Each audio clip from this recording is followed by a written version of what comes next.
Salut, je suis Maude et tu écoutes l'épisode 15 du podcast S'élever en même temps que son enfant. Dans cet épisode, nous allons faire le tour de ta maison pour voir dans chaque pièce comment faire pour favoriser l'autonomie de ton enfant. Cet épisode est découpé en 2 parties. Aujourd'hui, tu écoutes la partie 1 qui concerne l'entrée de ta maison et la pièce de vie, cuisine, séjour. Le reste de la maison sera abordé dans le prochain épisode.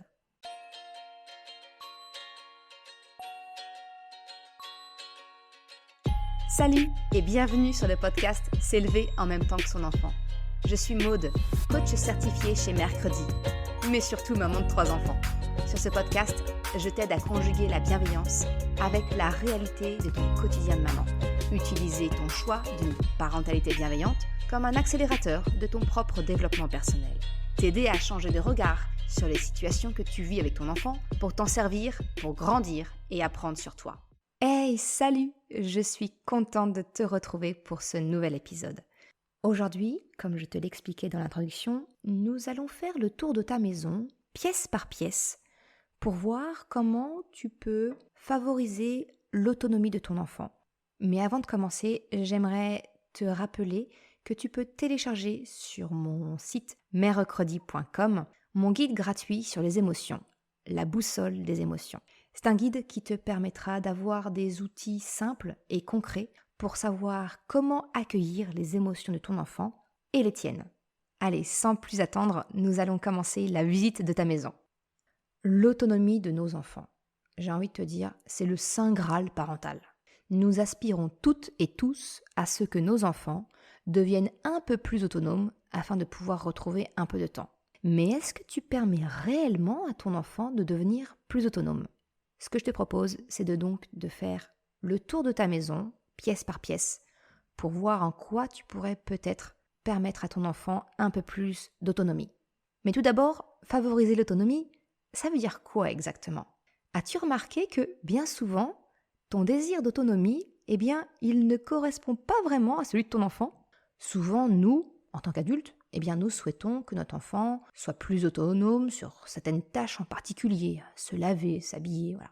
Alors que ton enfant, lui, c'est plutôt de manger par lui-même, de se servir tout seul, de décider ce qu'il veut porter comme vêtements. En fait, c'est autant de sujets où, pour le coup, bien souvent, on décide pour nos enfants. Alors la première prise de conscience que je souhaite t'apporter aujourd'hui, c'est d'ouvrir ton regard sur le champ des possibles de l'autonomie de ton enfant. Parce que quelquefois, favoriser l'autonomie de ton enfant, ce n'est pas juste ce que tu considères toi, mais plutôt écouter tous les besoins d'autonomie de ton enfant, y compris ceux que tu n'envisageais pas. Et alors, petit bonus, le fait de favoriser l'autonomie de ton enfant, franchement, ça évite quelques petites crises au passage, notamment lors du passage épineux qu'on appelle le terrible two, mais qui peut arriver vraiment à n'importe quel âge. Parce que finalement, pour ton enfant, son besoin d'autonomie, c'est le besoin de faire et de pouvoir décider seul, par lui-même. C'est en cela qu'on parle beaucoup de la crise des 2 ans, le fameux terrible two. Mais en fait, ce ne sont rien d'autre que des passages normaux de son développement. Ça n'a rien à voir avec une phase d'opposition. En fait, ce sont plutôt des périodes où ton enfant affirme qui il est. C'est une phase plutôt d'affirmation. Et comme je te l'ai dit, certes, elle apparaît souvent aux alentours des 2 ans, mais ça peut être bien plus tôt, ça peut être bien plus tard, et ça peut être en fait à n'importe quel moment. Cette phase d'affirmation, c'est quelque chose de normal dans le développement de ton enfant, et au contraire, c'est même très sain. Du moment que tu permets à ton enfant d'affirmer qui il est, il n'a plus besoin de le faire par de l'opposition. Et alors crois-moi, cette leçon, je l'ai chèrement apprise grâce à ma fille, mon second enfant. C'est grâce à elle que j'ai le plus appris sur moi et évolué. Je t'en ai un peu parlé dans mon article « Comment éviter la crise de 2 ans ». Je te mettrai le lien en description. Mais tu le comprends, favoriser l'autonomie de ton enfant, c'est lui permettre de faire par lui-même, de décider pour lui-même. En fait, c'est accompagner ton enfant vers qui il est et donc lui permettre d'affirmer qui il est. C'est vraiment, je le vois vraiment comme une façon de passer ce cap de son développement avec un peu plus de douceur. Je te l'ai partagé, cette citation d'Alfie Kohn, il y a quelques semaines sur Instagram. Cette citation, elle dit que les enfants apprennent à prendre de bonnes décisions en prenant des décisions et non en obéissant à des ordres. Eh bien, c'est exactement pour cela que favoriser l'autonomie de ton enfant s'inscrit logiquement dans un choix de parentalité bienveillante. C'est permettre à ton enfant de faire par lui-même, pour lui-même. En gros, les enfants, ils apprennent à être autonomes en devenant autonomes, et non quand on le fait à leur place. D'autre part, si tu n'es pas encore tout à fait convaincu, eh bien, laisse-moi te présenter un autre avantage de donner de l'autonomie à ton enfant, même pour des choses que tu aimerais encore faire pour lui, comme peut-être choisir ses vêtements pour être sûr qu'ils soient adaptés à la météo. Si ton enfant apprend à faire et décider par lui-même, eh bien, c'est autant de sollicitations en moins que tu auras, et donc, plus rapidement, retrouver un peu de temps pour toi. Alors oui, au début, ça va te demander de la patience. Ça va peut-être prendre un peu plus de temps, mais vois-le comme un investissement sur le futur. Un peu de temps aujourd'hui, mais qui évitera de possibles colères de frustration ou d'affirmation. Et puis, de toute façon, ton enfant devra bien un jour faire ou décider par lui-même. Alors pourquoi pas dès maintenant? Parce que sincèrement, tout le monde sera gagnant au final. Alors si tu es encore en train de m'écouter, c'est que tu es en partie d'accord avec ce que je te propose. Mais alors, comment faire pour favoriser l'autonomie de ton enfant? En fait, je te propose, comme j'en ai l'habitude, si tu me suis, de changer de regard sur ta maison, tes habitudes, pour te mettre à la place de ton enfant. Pourquoi est-ce que le linge traîne systématiquement par terre, que ce soit le manteau ou bien le pyjama? Pourquoi est-ce que les chaussures traînent sur le sol et ne sont pas dans le meuble dédié? Eh bien, je te propose de passer en revue chaque pièce de ta maison pour voir ce que tu peux adapter, imaginer. Et je te partagerai mes astuces, ce que j'ai mis en place avec mes propres enfants. Alors, je te propose, dans l'épisode d'aujourd'hui, c'est de commencer par le début, l'entrée de la maison. Ensuite, on va passer aux pièces de vie que sont la cuisine ou ton séjour. Et dans la deuxième partie, on verra la salle de bain et les chambres. Commençons par le début. La pièce, par définition, où tout traîne, alors tout du moins chez moi, avant que je me pose la question sur le sujet, tout traîne sur le sol. Les chaussures, le manteau, le sac, le cartable. L'entrée de ta maison. On est parti. Regardons d'abord les chaussures. Alors chaque famille a son propre mode de rangement des chaussures. Pour certains, c'est dans un meuble dédié, pour d'autres, dans la boîte d'origine, ou encore d'autres dans le garage. Mais en fait, peu importe. Ce que je te propose, c'est d'analyser ton mode de rangement des chaussures avec les yeux de ton enfant, et donc de tenir compte de son âge et de ses capacités. Première chose, le nombre de chaussures. Si ton enfant est encore petit, tu as sans doute entendu parler que pour un jeune enfant, il est préférable de proposer un choix limité, 2 ou 3. Eh bien, je te propose de regarder le nombre de paires de chaussures que ton enfant dispose. Est-ce qu'il en a beaucoup? Est-ce que c'est compatible avec sa capacité de choix? Est-ce que chaque paire est nécessaire? Alors attention, tu me connais, loin de moi l'envie de te culpabiliser si tu réalises que ton enfant a plus de paires de chaussures que toi. En fait, il faut vraiment dire que les enseignes, elles sont très très fortes pour nous proposer des chaussures plus mignonnes les unes que les autres. Donc il est très facile d'en avoir beaucoup. Mais est-ce que c'est vraiment utile pour ton enfant? Et je parle bien au-delà des économies et du temps que tu pourrais gagner pour choisir quelle paire de chaussures mettre. Je t'invite vraiment à te poser les questions. Et je te partage mon expérience. Ça n'a rien à voir avec une vérité absolue, c'est notre façon de faire. Chacun est libre. Peut-être que ça pourrait t'aider à y voir plus clair. Chacun de mes enfants ont 5 paires de chaussures. Une paire de chaussons, une paire de baskets, une paire de sandales, une paire de tongs et une paire de bottes. Ma fille a effectivement 2 paires supplémentaires. C'est pas une fille pour rien. Elle a une paire de bottines et une paire de ballerines. Mais tu vois, c'est très limité et chaque paire de chaussures a un usage dédié. Ça, c'est ce qui concerne le nombre de tes chaussures, le nombre de chaussures dont ton enfant a à disposition.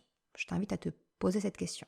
Le deuxième point, c'est comment ranger? Parce qu'une fois que tu as fait le point sur la quantité de chaussures, eh bien, on va regarder un petit peu comment tu les ranges. Est-ce que c'est adapté à l'âge de ton enfant et de ses capacités? Alors encore une fois, je te partage mon expérience. Je pense notamment aux armoires à chaussures qui peuvent être franchement difficiles pour un jeune enfant. Pour te donner mon évolution personnelle, avant, j'avais un système d'étagères à chaussures dans mon placard d'entrée. ce qui était parfait pour nous adultes, hein. Mais alors une galère sans nom pour mon fils, pour qui il était compliqué de trouver le savant équilibre pour que la chaussure reste en place. Tu sais, ce sont les étagères qui ne sont pas pleines, qui ont des barreaux. C'était trop compliqué pour lui. Eh bien, comme l'être humain, il est conditionné pour ne faire que ce qui lui est facile et évident, autant te dire que mon fils, il a vite lâché l'affaire. Et je me suis retrouvée avec un placard où les chaussures dégringolaient d'un système qui était pourtant fait pour elle. Et donc à chaque fois que j'ouvrais ce placard, je ressentais une petite pique. Autant dire que je la ressentais très souvent.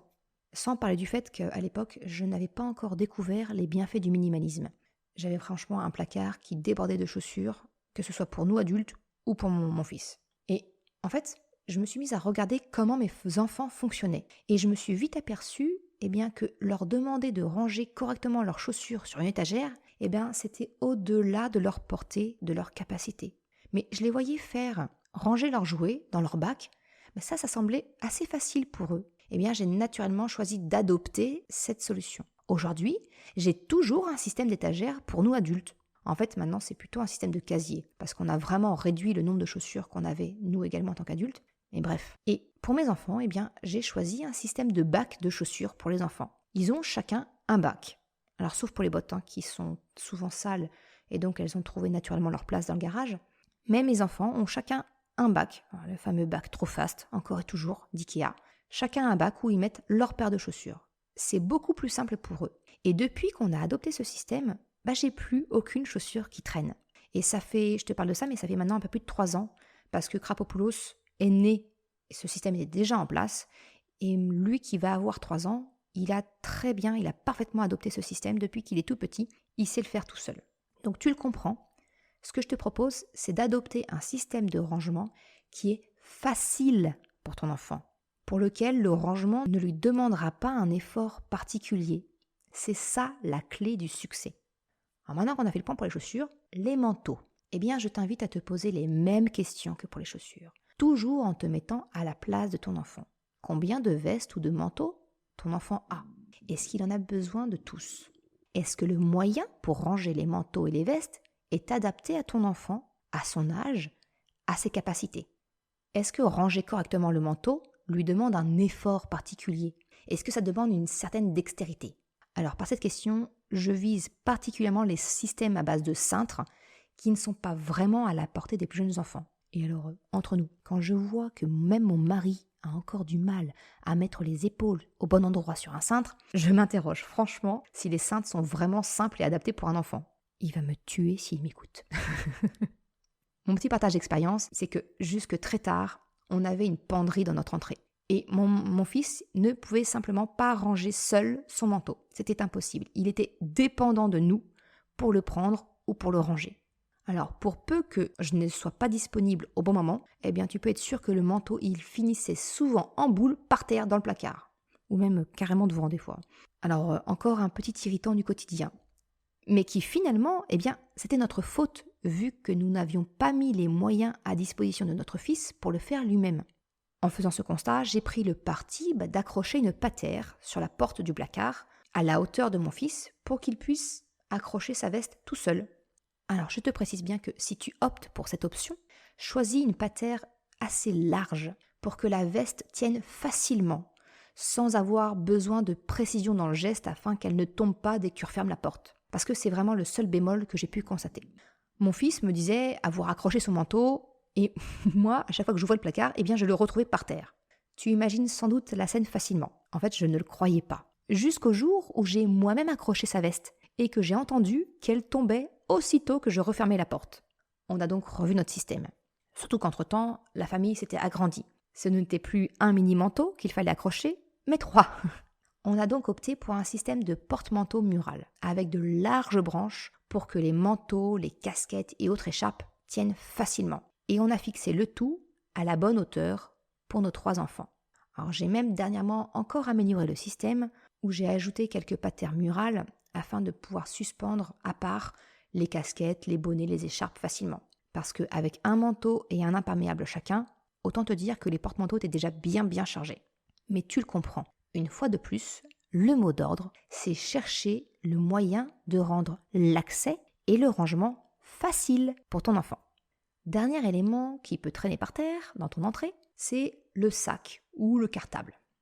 Tu vois, tu imagines bien la scène, le cartable laissé négligemment dans l'entrée, qui n'attend qu'une chose, te faire tomber par terre. Ça te parle? Alors, je ne vais pas te rabâcher les oreilles sur la quantité de sacs dont dispose ton enfant. Tu connais maintenant la chanson.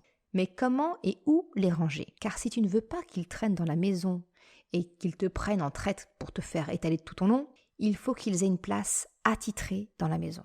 Comme tu l'as compris maintenant, l'endroit et le moyen de ranger le sac ou le cartable doit être adapté aux capacités de ton enfant et surtout, le rangement doit être facile pour ton enfant. Donc, je te déconseille les petits crochets pour le suspendre, comme c'est pourtant si joli sur les tableaux Pinterest que tu regardes. Mais franchement, ça n'a rien de facile. Et pour un enfant de moins de 6 ans, c'est même voué à l'échec. Alors tu peux opter pour le bas d'un placard, un bac, encore une fois. En fait, choisis ce qui convient le mieux à ton espace, mais surtout à toi et à ton enfant.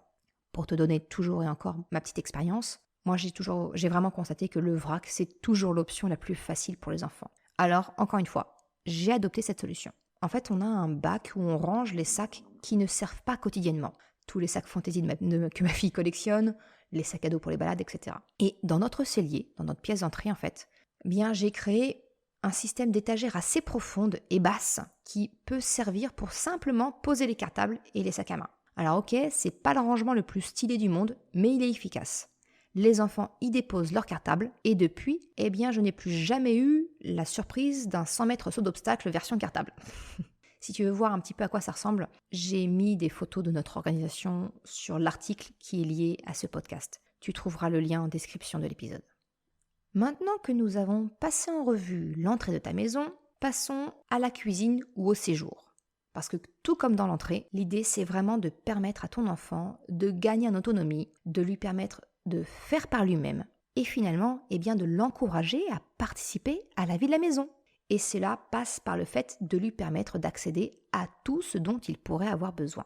Donc la première chose, c'est de permettre à ton enfant d'avoir accès en proposant des rangements à sa hauteur. Regarde ta cuisine ou ton séjour avec l'œil de ton enfant. Est-ce qu'il peut accéder aux éléments dont il peut avoir besoin? Est-ce qu'il peut accéder facilement à sa vaisselle, son verre, sa serviette, son bavoir, etc. Si ce n'est pas le cas, quel placard ou meuble à sa portée pourrais-tu lui dédier pour y ranger ses affaires? Alors là, tu vas me dire, non mais Maud, je ne veux pas qu'il accède à tout, parce que sa vaisselle, elle casse, et parce que sinon, il va se servir sans mon autorisation, etc. Alors oui, tu as raison. Ton enfant aura cette possibilité et l'utilisera probablement. Mais je te propose de regarder cela sous un autre angle. Si tu permets à ton enfant d'accéder à sa vaisselle, ou à la vôtre, ton enfant apprendra à y faire attention. Il apprendra à participer à la vie de la maison, parce qu'il pourra ainsi participer, mettre la table, vider le lave-vaisselle. S'il a soif, il pourra prendre son verre tout seul, et même peut-être se servir au robinet si tu lui donnes les moyens d'être à la bonne hauteur. Tout ça, c'est quoi en fait? C'est autant de sollicitations en moins, et surtout, c'est lui apprendre à vivre en famille, en participant au moment de vie. Mettre ou débarrasser la table, par exemple. Vider le lave-vaisselle. Ranger la vaisselle. Mon petit partage d'expérience à ce sujet. Dans notre cuisine, la vaisselle, je l'ai volontairement placée dans des meubles bas afin que les enfants puissent se servir seuls. Lors de notre emménagement dans notre maison, naturellement, je les ai mis, comme beaucoup de personnes, dans les meubles en hauteur. Parce que franchement, c'est beaucoup plus pratique pour nous, adultes. On n'a pas besoin de se baisser. Sauf que je me suis rendu compte que je devais constamment aider mes enfants quand ils avaient besoin, quand ils voulaient un verre, un bol, une assiette à dessert. Alors qu'en leur mettant tout à disposition, ils peuvent maintenant se servir seuls, ou même mieux, s'entraider, quand il y en a un qui est assis à côté des bols et l'autre des assiettes. Krapopoulos est né alors que cette organisation était déjà en place. Nous lui avons expliqué que la vaisselle, elle est fragile. Nous lui avons dédié une étagère, du meuble bas, pour y ranger ses assiettes et ses gobelets. On lui a expliqué, on lui a permis de tester, parce que les enfants comprennent et acceptent les règles en vérifiant par eux-mêmes. Nous lui avons laissé essayer de prendre une assiette seul, et il a bien compris que c'était plus lourd que les siennes. Il n'a donc plus cherché à les prendre. Et en plus, l'interdit attire. Là, il n'y a rien d'interdit. On lui demande juste de faire avec nous. Ça n'avait franchement plus d'intérêt pour lui. En grandissant, il a pris de la force. Il pouvait même prendre une assiette normale. Alors je me souviens plus trop, mais je crois que c'est entre 18 mois et 2 ans. On a d'ailleurs abandonné sa vaisselle spécifique pour passer aux assiettes et aux verres comme le reste de la famille. Eh bien, il sortait sa vaisselle seul, sous notre regard. Puis il a pris confiance, et nous aussi. Et maintenant, il se sert tout seul depuis très longtemps. Alors pour donner un exemple, il va bientôt avoir 3 ans, mais je me souviens pas depuis combien de temps il utilise les mêmes assiettes que nous. Et il les prend tout seul dans le placard. Franchement, je pense que c'est à partir de 2 ans, un petit peu plus de 2 ans qu'on a commencé à le laisser faire. Bref, tout ça pour te dire que c'est vraiment un confort au quotidien. Car nos enfants sont autonomes. Ils mettent la table. Alors attention, je ne te vends pas du rêve, ce n'est pas tous les jours et il faut régulièrement leur demander. Mais ils peuvent débarrasser et ils peuvent vider le lave-vaisselle. Alors oui, il y a eu de la casse. Mais pour être honnête, il n'y a pas eu beaucoup plus de casse que ce que nous pouvons faire nous, adultes. D'ailleurs, je crois que le dernier verre, c'est moi qui l'ai cassé. Pour conclure, c'est que la balance, elle est largement positive. Elle est en faveur de l'autonomie de mes enfants. Autre petit point de détail, dans notre organisation de cuisine, j'ai un petit panier à disposition. À l'origine, il s'agit d'un panier doudou. C'est là en fait que je demandais à mes enfants, quand ils étaient petits, de déposer leur doudou pour venir manger à table. Parce que la règle, chez moi la règle c'était pas de doudou à table. Mais en fait c'est devenu le panier aux serviettes de table. Quand Krapopoulos vient manger à table et qu'il a encore son doudou, il le dépose dans le panier et en échange, il prend sa serviette de table. Tu vois, encore une fois, j'opte pour le rangement en vrac qui permet beaucoup plus de facilité et c'est vraiment ça la clé pour que ton enfant adopte ton choix de rangement. La deuxième chose que je te propose de mettre en place dans ta cuisine pour favoriser l'autonomie de ton enfant, c'est de lui mettre un marchepied à disposition qui soit suffisamment léger pour qu'il puisse le déplacer de lui-même et le placer là où il pourra en avoir besoin. Ce marchepied lui permettra d'attraper les couverts, d'atteindre la clayette du haut du réfrigérateur pour pouvoir prendre son yaourt tout seul par exemple, ou se servir de l'eau au robinet s'il a soif, etc. Alors oui, j'entends tes craintes que ton enfant ne joue avec l'eau ou bien se serve n'importe quoi dans le frigo ou dans le placard à provisions. Mais mettre hors de la portée de ton enfant n'est pas une solution sur le long terme. L'important, c'est de lui expliquer ta règle, le pourquoi de ta règle. C'est lui expliquer ton besoin pour que ton enfant comprenne et non obéisse. Tout cela, c'est ce dont je t'ai parlé dans l'épisode 11. Pourquoi et comment dire non avec bienveillance à ton enfant. Encore une fois, je te mets le lien en description de cet épisode. Et puis comme je te l'ai déjà dit, c'est bien connu, l'interdit, l'inaccessible, c'est attrayant. Alors si ton enfant a la possibilité, ça devient tout de suite moins attirant, ça en devient même banal. J'aurais donc tendance à te conseiller de mettre à la disposition de ton enfant un petit marchepied. Alors, petit retour d'expérience chez nous. Chez moi, dans ma cuisine, on a un petit marchepied pliable que l'on glisse entre le lave-vaisselle et le frigo. Et c'est franchement rigolo de voir Krapopoulos le prendre, le déplier, pour pouvoir se mettre à la bonne hauteur pour attraper sa petite cuillère dans le tiroir. C'est trop mignon et voilà, il peut accéder au couvert tout seul, il choisit son yaourt tout seul, et pour autant, il respecte notre règle de ne pas manger en dehors des repas.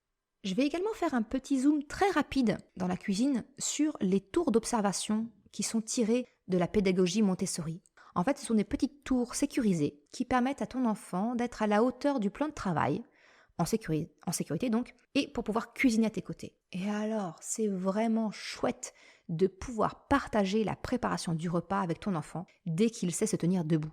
Alors, j'en avais pas pour mes 2 grands, parce que on n'est pas très très bricoleurs, et puis à l'époque, j'en avais pas trouvé à des prix abordables. Alors, on s'était donc contenté du grand marchepied en bois d'IKEA, toujours, le modèle Begvam. Et je sais qu'on peut trouver très facilement sur internet des petits tutos, si tu es bricoleuse ou tu connais quelqu'un qui bricole, pour adapter ce marchepied et le transformer en une tour d'observation. Mais pour en revenir à mon petite expérience, pour Krapopoulos, j'ai trouvé un artisan qui en proposait à des prix qui correspondaient en tout cas à notre budget sur Etsy, la plateforme. Et puis comme Krapopoulos, c'est notre 3e enfant, on était franchement déjà bien équipés, donc on avait le budget pour se l'offrir. Et sincèrement, je ne regrette absolument pas cet achat. C'est un vrai plaisir de cuisiner avec son enfant. Souvent, tu vois, je découpais et lui, il mettait dans la casserole. Il a appris aussi à remuer. Le fait de cuisiner avec moi près de la plaque de cuisson, il sentait la chaleur de la casserole. Donc il a appris que les casseroles, ça pouvait être dangereux, qu'il fallait faire attention. C'est un apprentissage qu'il a fait par l'expérience, sans avoir besoin de passer par l'étape de la blessure ou de la brûlure. C'est vraiment intéressant et si tu le peux, je t'encourage à utiliser une tour d'observation avec ton enfant. Dès qu'il se tient debout, tu peux le faire participer à la préparation des repas avec toi. Alors certes, c'est un équipement spécifique, mais il est vraiment très pratique pour favoriser l'autonomie de ton enfant. Alors maintenant qu'on a passé en revue ta cuisine, la mise à disposition ou l'accès des différents éléments, comment ça se passe quand il passe à table ? Eh bien, favoriser l'autonomie de ton enfant quand il est à table, eh bien, c'est lui permettre de manger seul. Alors aujourd'hui, je ne vais pas aborder le sujet de la diversification menée par l'enfant, la DME pour les intimes, parce que sinon cet épisode, il va battre tous les records. Déjà que je l'ai découpé en 2 parties, parce qu'il y a beaucoup de choses à dire, là, je mettrai vraiment beaucoup trop de temps. Mais sache que c'est également une piste, la diversification menée par l'enfant. Si tu souhaites creuser le sujet, je te recommande 2 comptes Instagram qui m'ont beaucoup aidé. Celui de Bébé Mange Seul et celui d'Ergomums. Encore une fois, tu auras les liens directement dans la description de cet article. Donc, pour en revenir au cœur, manger seul, eh bien, cela signifie, si ton enfant est encore petit, eh bien de le laisser essayer de tenir sa cuillère, sa fourchette, seul. Ton enfant, il apprend par mimétisme. C'est en te voyant faire et en essayant de reproduire le geste qu'il te voit faire qu'il apprendra le mieux. Alors pour ça, eh bien rien de tel que les doubles couverts, une fourchette ou une cuillère pour toi, pour l'aider à manger, et la même chose pour ton enfant en l'encourageant une bouchée sur 2 pour que ce soit lui qui le fasse. Et c'est aussi progressivement lâcher prise et le laisser manger seul. Alors oui, les premières fois, eh bien les 3/4 de son yaourt se retrouveront étalés entre ses joues et le sol. Mais les fois d'après, ce sera peut-être que la moitié. Et ce sera déjà un énorme progrès pour ton enfant. Et c'est comme ça aussi qu'il découvre ce qu'il mange, en le touchant, en le sentant, en le triturant. Ce n'est pas qu'avec la bouche qu'on découvre les aliments, mais bien avec nos 5 sens. Et je te dis ça parce que je suis de celles pour qui le visuel, l'aspect d'un aliment, est déterminant pour savoir si oui ou non ce truc-là dans l'assiette franchira mes lèvres. Je te l'ai déjà évoqué, mais j'ai un trouble de l'oralité. Oui, comme les enfants. Sauf que lorsque cela n'est pas pris en charge, eh bien tu deviens juste une personne, une adulte dite hyper difficile à table. En bref, je m'égare. Ce que je veux te dire, c'est permets à ton enfant, très tôt, d'essayer de manger par lui-même. Encore une fois, vois-le comme un investissement. C'est pas grave si ton enfant en a plein les doigts. C'est même ok. Bref, pour favoriser l'autonomie de ton enfant, donne des couverts à ton enfant dès son plus jeune âge pour qu'il puisse s'entraîner. L'autre point d'autonomie que je voudrais te parler concerne le fait de venir à table ou en sortir par soi-même. Comme je te l'ai déjà mentionné dans mon article sur le Terrible 2, comment éviter cette fameuse, entre guillemets, crise des 2 ans, eh bien je vois la chaise haute ou le rehausseur avec un harnais comme une véritable prise d'otage de ton enfant. Alors là, tu dois te dire, elle y va fort, Maud, hein ? Et t'as peut-être raison. Mais néanmoins, je t'invite, encore une fois, à adopter le regard de ton enfant. Venir à table ou descendre de table n'est pas possible pour lui sans ton aide. Si tu as une chaise haute, est-ce que ton enfant peut l'escalader tout seul ? En sécurité, j'entends. Si tu as choisi un rehausseur, est-ce que ton enfant a encore besoin du harnais pour être en sécurité ? Est-ce que tu écoutes le besoin de ton enfant quand il te demande de descendre ? Ou bien est-ce toi qui décides pour lui du moment où il peut quitter la table ? Mon petit partage d'expérience à ce sujet. Eh bien, c'est le constat que j'ai fait avec le choix de la chaise haute que nous avions. C'était impossible pour mes enfants d'en monter ou descendre sans notre aide. Je m'en suis donc séparée à l'arrivée de Krabopoulos. Et on a plutôt opté pour la chaise haute de Stoke, la Trip Trap.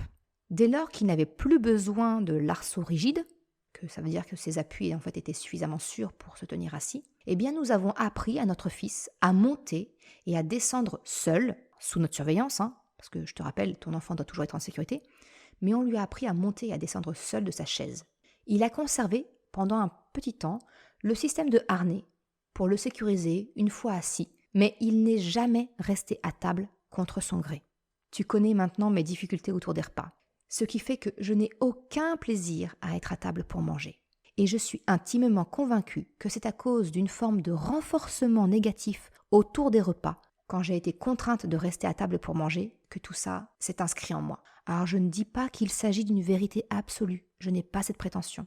Mais en tout cas, c'est ma vérité, d'où mon souhait d'éviter de reproduire ces conditions. Je souhaite que mes enfants soient à table par plaisir de manger ou d'être tous ensemble, et non pas de les retenir contre leur gré. Encore une fois, je m'égare. Je te l'ai déjà promis, la table et les difficultés alimentaires feront probablement l'objet d'un épisode, car il y a vraiment beaucoup à dire. Mais tu comprends peut-être l'idée que je souhaite te passer ici. Permets à ton enfant de décider par lui-même de rester à table ou non, pas en le retenant prisonnier avec une chaise haute ou bien le harnais d'un rehausseur. Et si ton enfant veut quitter la table alors que le repas n'est pas terminé, eh bien rappelle-lui ta règle, ton besoin, afin de chercher avec lui votre compromis. Chez moi, la règle elle est simple. Si tu quittes la table, c'est que le repas est terminé. Alors je rappelle à mon enfant ce qu'il pourrait manger s'il reste. Peut-être qu'il y a encore le yaourt derrière ou un dessert, etc. Quelquefois, ça suffit à convaincre mon enfant, par lui-même, de rester et de patienter. Sinon, je lui rappelle que le prochain repas, eh bien, c'est le goûter, le dîner, et qu'il n'y a rien entre les deux s'il a faim. La seule exception que je fais, ce sont les fruits. Mes enfants peuvent manger des fruits entiers entre les repas, pour patienter. Et c'est déjà arrivé, hein.